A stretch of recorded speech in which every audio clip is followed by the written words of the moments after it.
खेले रहिए धूपे रहिए रोपे रहिए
अरे काथी के राणा नवेरिया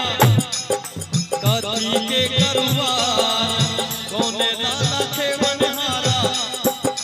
कौने लाला के बनहारा बोला उतारे पार बोल भैया मेरा राम राम सीता बाबा हो विराजे उरिया देश में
के मंदिर में हो भैया चंदन लागल के बार काथी के मंदिर शिव के काथी लागल के बार कौने मुंगा बैठल छथिन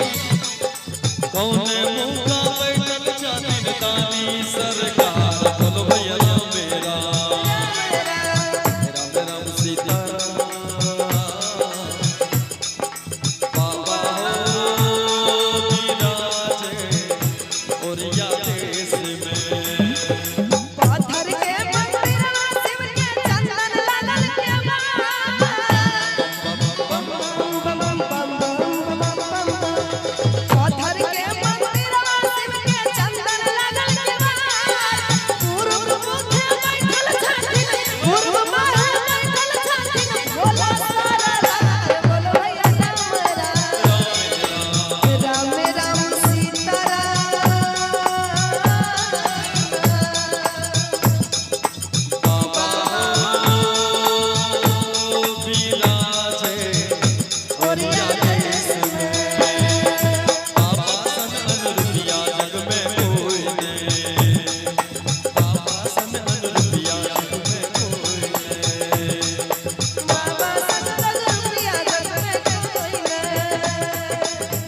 बोले हर हर महादेव।